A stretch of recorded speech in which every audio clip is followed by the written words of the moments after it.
Hello, everyone. Welcome to Bible Study Live with Connie and friends. And the friends will be here shortly. So I am going to get started. This is an important message that I want to share. It's about good and bad influences. And I know that we have heard birds of a feather, and a person by the people they hang around with. And there's no question that that is true.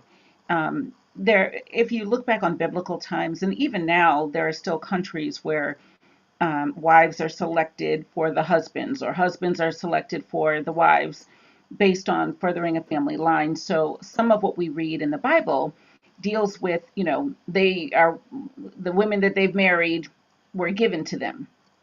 So sometimes the women don't necessarily have a choice with whom they're married, to whom they're married, but often they do. And in our time, certainly in our country, in America, of course, for the most part, we get to choose. So there are still countries out there, though, where they don't get to choose.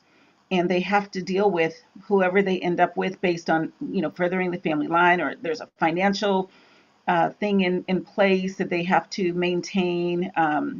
So there are things like that. But even in that situation, this is what we're talking about, good and bad influences. Even in that situation where you may find yourself married to somebody who is making bad decisions, you still have a choice. And so the first one we're going to talk about is Abigail and Nabal. And Abigail was a good woman, a wise woman who was married to Nabal, who was described as a fool. And yet, when it came to a situation where he could have died, the whole family could have died, all the men in the town could have died, Abigail intervened. She was a good influence. And we're going to read about that tonight. Then we're going to juxtapose it, let's say, with the Jezebel story. And Ahab was already not a good husband. I mean, not a good man. He, in general, wasn't a great man. Let me let my sister in 1 second. Um, so he already wasn't a great man. Let's see. Um, there you go. You probably saw my sister for a moment. She popped in, and you'll see her again at the end. But Jezebel married Ahab, who in general wasn't great already, and you'll hear about that, but she made him worse. So you've got somebody like Abigail who is trying to make her husband better or do better things, even though her husband is making poor decisions. And then you've got somebody like Jezebel who is helping her husband to make poor decisions. So, this is why it's so important, the good and bad influences, to decide what kind of person, wife, spouse, husband, do you want to be? Do you want to be the one who helps your spouse make better decisions and help save the family by the things that you do, even when it seems like it's putting you at odds with him? But when he realizes, I'm doing this, for us, or when she realizes, I'm doing this for us in a positive way, good things can happen. So often we feel that, oh, I'm married to this person and they're making bad decisions and I'm just stuck. I'm just stuck. I can't fix it. I can't help them make better decisions. I'm just stuck. And like I said, in some countries, that's true. You are handed off to marry somebody and you get what you get and you don't have a fit. That's true. And even in that situation, that's why I'm thinking it doesn't say how Abigail and Nabal came to be married, but they were not equally yoked. Whereas in our country, we at least get to choose somebody that we might be more equally yoked with. So I'm just going to read first from 1 Samuel 25. We're going to read about the good wife, Abigail.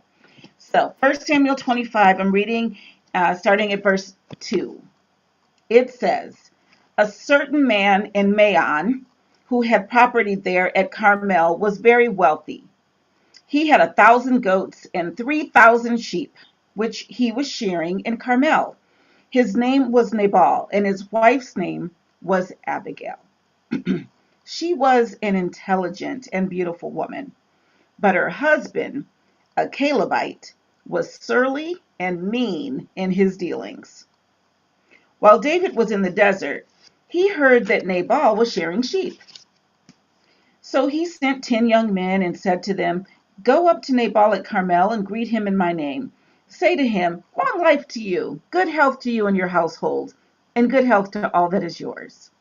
Now I hear that it is sheep shearing time. When your shepherds were with us, We did not mistreat them, and the whole time they were at Carmel, nothing of theirs was missing. Ask your own servants, and they will tell you. Therefore, be favorable toward my young men, since we come at a festive time. Please give your servants and your son David whatever you can find for them." When David's men arrived, they gave Nabal this message in David's name. Then they waited. Nabal answered David's servants, "Who is this David? Who is this son of Jesse? Many servants are breaking away from their masters these days. Why should I take my bread and water and the meat I have slaughtered from my shearers and give it to men coming from who knows where?" David's men turned around and went back. When they arrived, they reported every word. David said to his men, "Strap up, buddies." He said, "Put on your swords." So they put on their swords, and David put on his. About 400 men went up with David, while 200 stayed with the supplies. They're like, "We going deep. Bring 400. We going in. We going to take care of this right now." David is a warrior, y'all. Good grief. One of the servants told Nabal's wife, Abigail, "David sent messengers from the desert to give our master his greetings, but he hurled insults at them. Yet these men were very good to us. They did not mistreat us, and the whole time we were out in the fields near them, nothing was missing. Night and day they were a wall around us. All the time we were herding our sheep near them. Now think it over and see what you can do, because disaster is hanging over our master and his whole household. He is such a wicked man that no one can talk to him." Abigail lost no time. She took 200 loaves of bread, 2 skins of wine. I don't know how much a skin is, but she took 2 of them. 5 dressed sheep, 5 seahs, seah, seahs of roasted grain, 100 cakes of raisins, and 200 cakes of pressed figs, and loaded them on donkeys. She got her a feast ready. Then she told her servants, "Go on ahead, I'll follow you." But she did not tell her husband Nabal.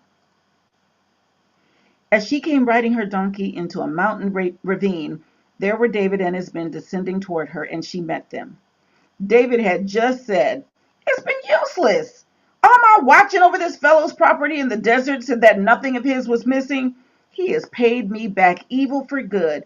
May God deal with David, be it ever so severely, if by morning I leave alive one male of all who belong to him." When you start talking in third person, may God deal with Connie so severely if I don't. He referred to himself in third person, so he meant business. He meant business. When Abigail saw David, she quickly got off her donkey and bowed down before David with her face to the ground. She fell at his feet and said, "My lord, let the blame be on me alone." Look at that character. Let the blame be on me alone. Like she took it all on herself. It's my bad. "Please let your servant speak to you. Hear what your servant has to say. May my lord pay no attention to that wicked man Nabal. He's just like his name. His name is Fool, and folly goes with him. He's foolish. I know he's my husband, but his name is Fool, and folly goes with him. But as for me, your servant, I did not see the men your master sent. Because if I had seen them..." So, now since the Lord has kept you, my master, from bloodshed and from avenging yourself with your own hands, as surely as the Lord lives and as you live, may your enemies and all who intend harm my master be like Nabal. And let this gift, which your servant has brought to my master, be given to the men who follow you. Please forgive your servant's offense, for the Lord will certainly make a lasting dynasty for my master, because he fights the Lord's battle." She's blowing smoke. She's just trying to, "I know you were a Lord's man. You were such a good guy. You don't want this blood on your hands. You're such a good, and God is going to take care of you." That's what she's saying. "Even though someone is pursuing you to take your life." She knows whole history. She knew Saul was after him. "The life of my master will be bound securely in the bundle of the living by the Lord your God. But the lives of your enemies he will hurl away as from the pocket of a sling." She mentioned the sling. Remember he did the thing with Goliath? She had her buzzwords ready. "When the Lord has done for my master every good thing he promised concerning him and has appointed him leader over Israel, my master will not have on his conscience the staggering burden of needless bloodshed, or of having avenged himself. And when the Lord has brought my master success, remember your servant. David said to Abigail, Praise be to the Lord, the God of Israel, who has sent you today to meet me. May you be blessed for your good judgment and for keeping me from bloodshed this day and from avenging myself with my own hands. Otherwise, as surely as the Lord, the God of Israel lives, who has kept me from harming you, if you had not come quickly to meet me, not one male belonging to Nabal would have been left alive by daybreak. Then David accepted from her hand what she had brought him, and said, Go home in peace. I have heard your words and granted your request. When Abigail went to Nabal, he was in the house holding a banquet like that of a king. He was in high spirits and very drunk. So she told him nothing until daybreak. She was like, I can't even talk to this drunk man. Then in the morning, when Nabal was sober, his wife told him all these things. So she went right to him. She didn't keep it from him. She was like, I just saved your hide. Let me tell you what I did. Otherwise, you would have died. So she told him all these things, and his heart failed him, and he became like a stone. About 10 days later, the Lord struck Nabal, and he died. When David heard that Nabal was dead, he said, Praise be to the Lord, who has upheld my cause against Nabal for treating me with contempt. He has kept his servant from doing wrong and has brought Nabal's wrongdoing down on his own head. Then David sent word to Abigail, asking her to become his wife. His servants went to Carmel and said to Abigail, David has sent us to you to take you to become his wife. She bowed down with her face to the ground and said, Here is your maidservant, ready to serve you and wash the feet of my master's servants. Abigail quickly got on a donkey and, attended by her 5 maids, where are my maids, y'all, went with David's messengers and became his wife. I know, Jean, we've been looking. I need some maidservants, some handmaidens. Where are they? I don't have any. Anyway, so that's the Abigail portion. That's the Abigail portion. She stepped in. She did what was necessary to save her husband, save her husband's people. But she went and told him, listen, this is what I did. You're going to be mad, you can be mad, but I just saved your life. So she went and told him, I know you didn't want me to do that. You had a whole other plan. Your people and you were about to die. I stepped in. And his own heart failed him. Now, take a look in contrast at Miss Jezebel. We're going to start in 1 Kings 16 when he first gets married to her. So 1 Kings 16, verse 29. In the 38th year of Asa, king of Judah, Ahab, son of Omri, became king of Israel. And he reigned in Samaria over Israel 22 years. Ahab, son of Omri, did more evil in the eyes of the Lord than any of those before him. He was not a good man. They were somewhat equally yoked, him and Jezebel. But she made him even worse. He not only considered it trivial to commit the sins of Jeroboam, son of Nebat, but he also, they put this in the same category as committing sin. He also married Jezebel, daughter of Baal, king of the Sidonians, and began to serve Baal and worship him. He set up an altar for Baal in the temple of Baal that he built in Samaria. So, and then it says, Ahab also made an Asherah pole and did more to provoke the Lord, the God of Israel, to anger than did all the kings of Israel before him. So Ahab was bad news. There's no question.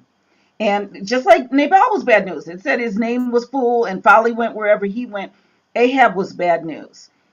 But the wife he married was not an Abigail. He married a Jezebel. A Jezebel versus an Abigail. So look at 1 Kings 19, just verses 1 and 2. So you guys remember one of my favorite stories is when there's a battle between Baal and God, and whoever can create fire and lick up all of that. There's that whole battle that Elijah's using all the sarcasm. Maybe your God is sleeping. Maybe he's traveling. He did all of that. All of that had happened. And then our God showed up and showed out, licked up everything. Just, caught everything on fire. And after that,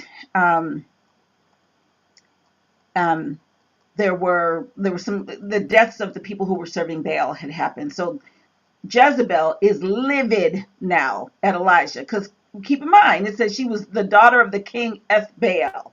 So they're worshiping basically her father.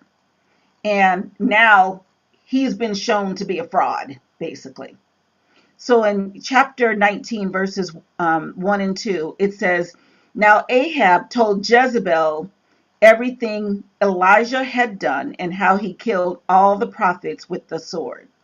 So Jezebel sent a message to Elijah to say, May the gods deal with me, be it ever so severely, if by this time tomorrow I do not make your life like that of one of them.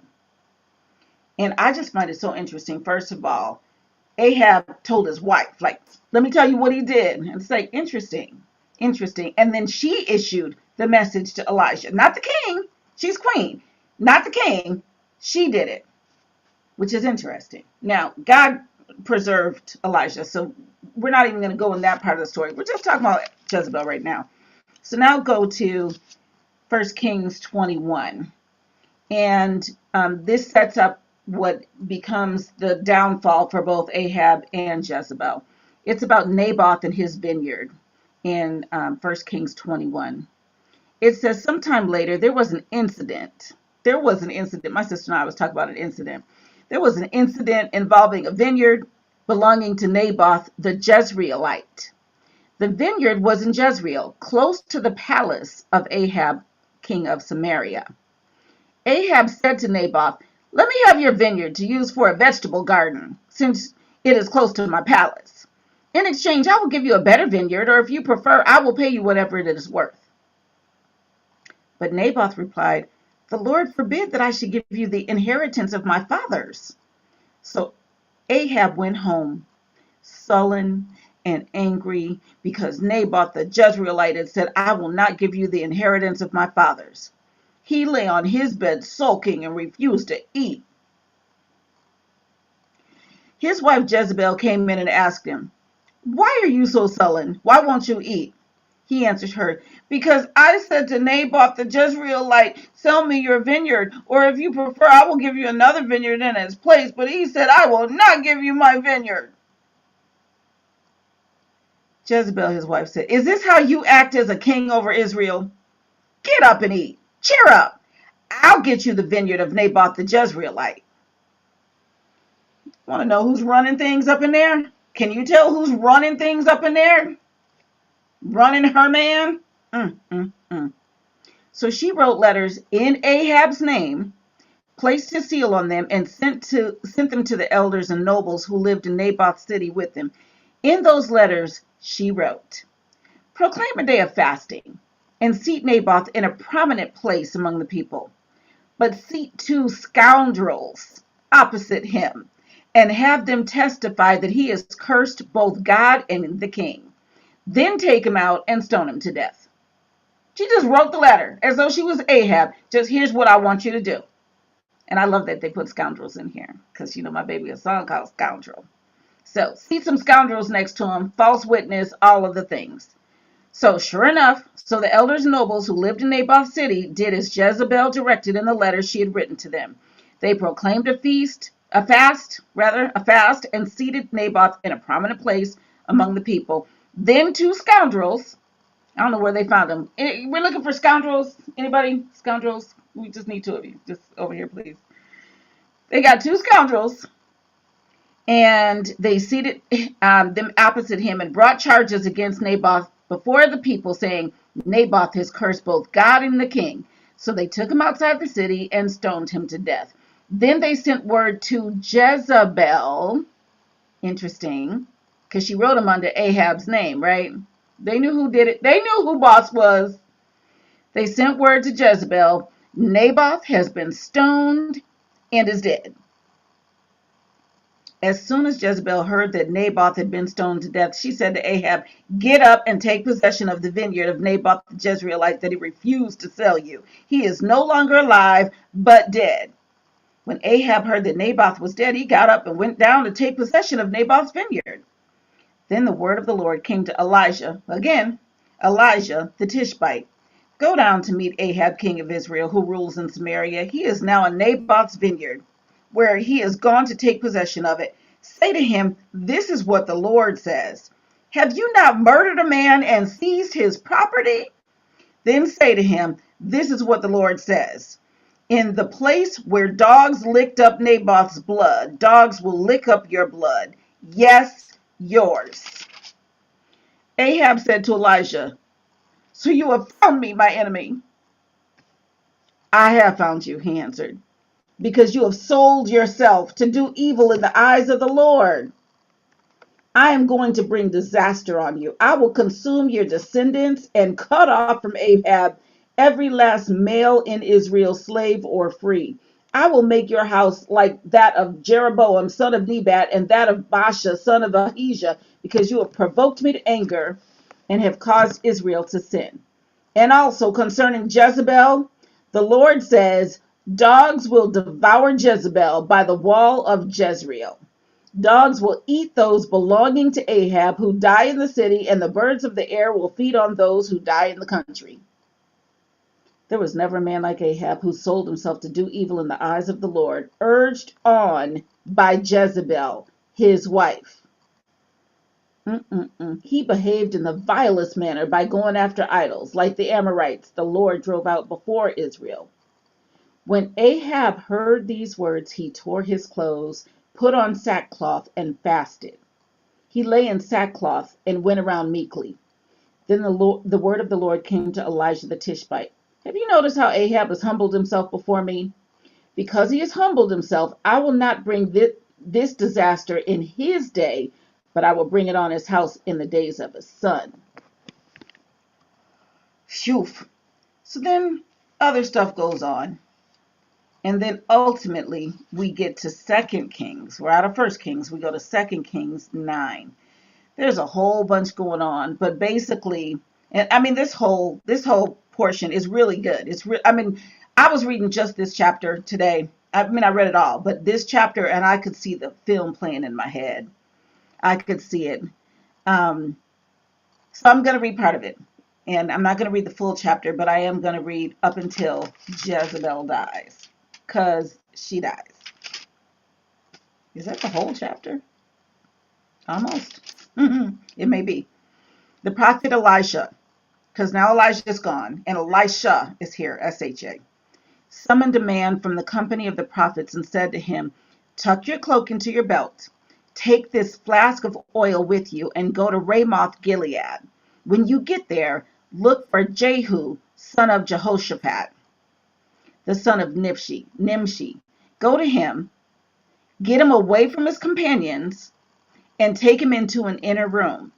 Then take the flask and pour the oil on his head and declare, this is what the Lord says. I anoint you king over Israel. Then open the door and run. Don't delay. Just that alone. I'm like, dang. Then open the door, like, I anoint you king over. Gone. So the young man, the prophet, went to Ramoth Gilead. When he arrived, he found the army officers sitting together. I have a message for you, commander, he said. For which of us? Asked Jehu. They must all have been commanders, right? For you, commander, he replied. Jehu got up, went into the house. Then the prophet poured the oil on Jehu's head and declared, this is what the Lord, and he must have told him more, because we get to hear more about what he said. This is what the Lord, the God of Israel, says. I anoint you king over the Lord's people Israel. You are to destroy the house of Ahab, your master, and I will avenge the blood of my servants, the prophets, and the blood of all the Lord's servants shed by Jezebel. The whole house of Ahab will perish. I will cut off from Ahab every last male in Israel, slave or free. I will make the house of Ahab like the house of Jeroboam, son of Nebat, and like the house of Baasha, son of Ahijah. He said that before, if you remember. So this is just confirmation. He said the same thing. As for Jezebel, dogs will devour her on the plot of ground at Jezreel, and no one will bury her. Then he opened the door and ran. He was out. When Jehu went out to his fellow officers, one of them asked, is everything all right? Why did this madman come to you? Because, it must have been looking crazy in his eyes, knowing he was about to run. You know the man and the sort of things he says, Jehu replied. That's not true, they said. Tell us. Jehu said, here is what he told me. This is what the Lord says. I anoint you king over Israel. They hurried and took their cloaks and spread them under him on the bare steps. Then they blew the trumpet and shouted, Jehu is king! So Jehu, son of Jehoshaphat, the son of Nimshi, conspired against Joram. Now Joram and all Israel had been defending Ramoth Gilead against Hazael, king of Aram. But King Joram had returned to Jezreel to recover from the wounds the Arameans had inflicted on him in the battle with Hazael, king of Aram. Jehu said, if this is the way you feel, don't let anyone slip out of the city to go and tell the news in Jezreel. So he's talking to his people. This is how you feel. You give me all the honor. Don't let anybody slip out and go tell them. Then he got into his chariot and rode to Jezreel, because Joram was resting there, and Ahaziah, king of Judah, had gone down to see him. When the lookout standing on the tower in Jezreel saw Jehu's troops approaching, he called out, I see some troops coming. Get a horseman, Joram ordered. Send him to meet him and ask him, do you come in peace? The horseman rode off to meet Jehu and said, this is what the king says. Do you come in peace? What do you have to do with peace? Replied Jehu. Fall in behind me. The lookout reported, the messenger has reached him, but he isn't coming back. So the king sent out a second horseman. When he came to them, he said, this is what the king says. Do you come in peace? Jehu replied, what do you have to do with peace? Fall in behind me. The lookout reported, he has reached him, but he isn't coming back either. The driving is like that of Jehu, son of Nimshi. He drives like a madman. That's interesting. Even back then, got a chariot and driving like a madman. So you're driving like a madman. Hitch up my chariot, Joram ordered. And when it was hitched up, Joram, king of Israel, and Ahaziah, king of Judah, rode out. So both the kings ride out, each in his own chariot, to meet Jehu. They met him at the plot of land that had belonged to Naboth the Jezreelite. When Joram saw Jehu, he asked, have you come in peace, Jehu? How can there be peace, Jehu replied, as long as all the idolatry and witchcraft of your mother Jezebel abound? Joram turned about and fled, calling out to Ahaziah, treachery, Ahaziah! Then Jehu drew his bow and shot Joram between the shoulders. The arrow pierced his heart, and he slumped down in his chariot. Jehu said to Bidkar, his chariot officer, pick him up and throw him on the field that belonged to Naboth the Jezreelite. Remember how you and I were riding together in chariots behind Ahab, his father, when the Lord made this prophecy about him? Yesterday I saw the blood of Naboth and the blood of his sons, declares the Lord, and I will surely make you pay for it on this plot of ground, declares the Lord. Now then, pick him up and throw him on that plot in accordance with the word of the Lord. When Ahaziah, king of Judah, saw what had happened, he fled up the road to Beth-Hagan. Jehu chased him, shouting, kill him too! They wounded him in his chariot on the way up to Gur near Ibleam, but he escaped to Megiddo and died there. His servants took him by chariot to Jerusalem and buried him with his fathers in his tomb in the city of David. In the 11th year of Joram, son of Ahab, Ahaziah had become king of Judah. Then, in verse 30, Jehu went to Jezreel. When Jezebel heard about it, she painted her eyes, arranged her hair. She's going to try seduction. And she looked out a window. As Jehu entered the gate, she asked, have you come in peace, Zimri, you murderer of your master? He looked up at the window and called, who is on my side? Who? 2 or 3 eunuchs looked down at him like, I am, dude. You know, that's cold. They're standing up there with her. Hey, who up there is on my side? We are. Throw her down, Jehu said. So they threw her down, and some of her blood splattered the wall and the horses as they trampled her underfoot. Jehu went in and ate and drank. Take care of that cursed woman, he said. Bury her, for she was a king's daughter. But when they went out to bury her, they found nothing except her skull, her feet, and her hands. They went back and told Jehu, who said, this is the word of the Lord that he spoke through his servant Elijah the Tishbite. On the plot of ground at Jezreel, dogs will devour Jezebel's flesh. Jezebel's body will be like refuse on the ground in the plot at Jezreel, so that no one will be able to say, this is Jezebel. Phew! That's like a whole movie. That's a whole movie right there. So, um, Gina, how familiar were you with the Jezebel story? And I know you are familiar with David, Abigail, and Nabal because I've talked about it before, but how familiar were you with the details of the Jezebel story? It's been a long time. I do remember Jezebel being thrown out of a window and being eaten by dogs. It's funny to me because women who are so used to um, gaining through allure, she had grown sons, right? Like, it's like, girlfriend, you don't have it like that. Exactly. You might have had it like that at one point. Right. You 80 years old right now. This I was king. He was a whole grown man. Yeah. it's Still, like they a paint their eyes and fluff their hair like they got it going on. right. Like somebody wants that anyway. Um, this is anywho. Yeah, she was something. The contrast between Jezebel and Abigail is very interesting. Abigail was like, I know he's a fool. Yep. Let me try to protect my people from him, from you, because of him. And, Right. and Yeah. so and ultimately became the wife of the king. Exactly. Exactly. Versus Jezebel, who was wife of a king, but she was Daughter of a not king. Mm-hmm. daughter of a king and wife of a king, because her Yeah, king Ahab was a king, yeah. and still she was doing and didn't care. Mm-mm. It's No, evil. leaders who just, kill him. Kill him. You want the Mm-hmm. land? Kill him. Right? And do some Why false you why witnessing. you sitting around crying? Mm-hmm. And like you said, scoundrels. Once you wave a little bit of this, you can find a scoundrel anywhere. You can find a Yeah. scoundrel anywhere. That's a Mm-hmm. shame. That is just a shame. Just Mm-hmm. put him in this position, get two false witnesses, two scoundrels to say some negative, wrong stuff, and then stone him because of it.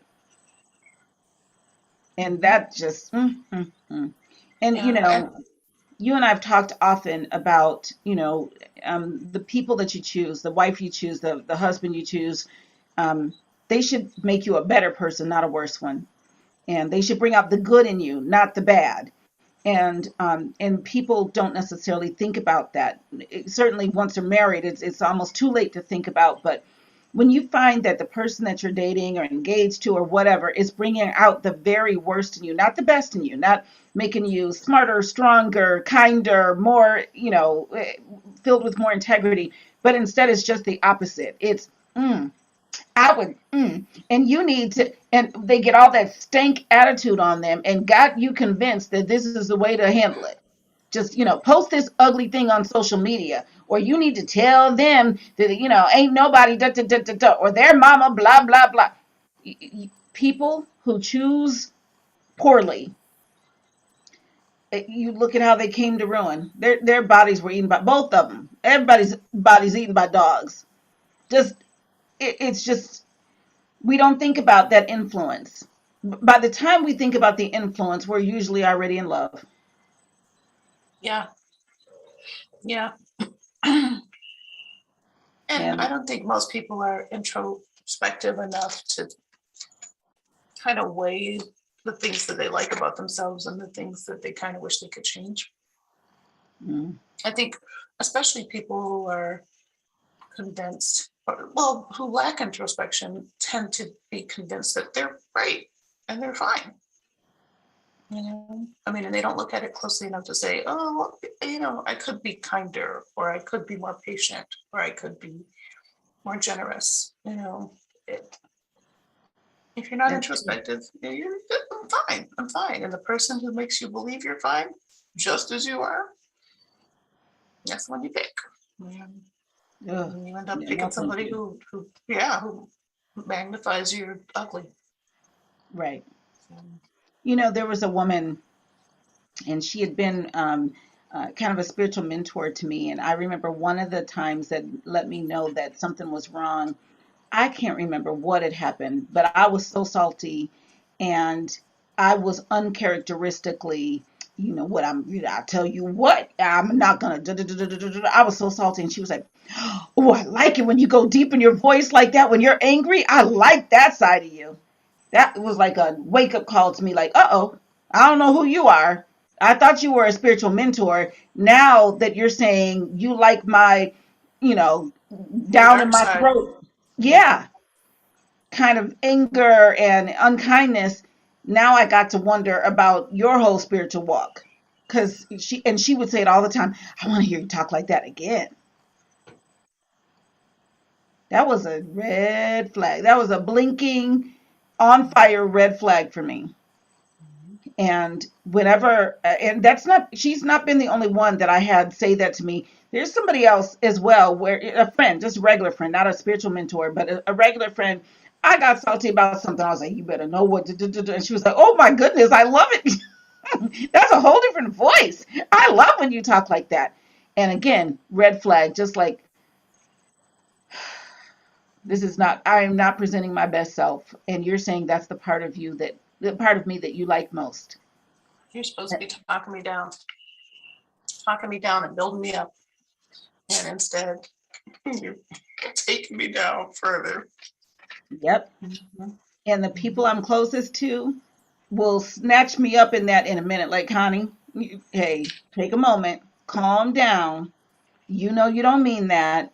Or, "Let's let that simmer, let it marinate. I need you to come. Do not send that Don't click email." send. Don't hit Exactly. send. Yes. Do not click send. Yep. You didn't hit send, did you? Okay, so Right. okay, no, okay. I know. I know. In fact, I'm trying to think who I was talking to recently, and they told me they wrote something, and I said that exact thing. I was like, "Did you hit send?" "No, I just got it. I didn't hit send." Whew, thank you, Oof, Lord. Yeah. So yeah, the people, the good still influences hope.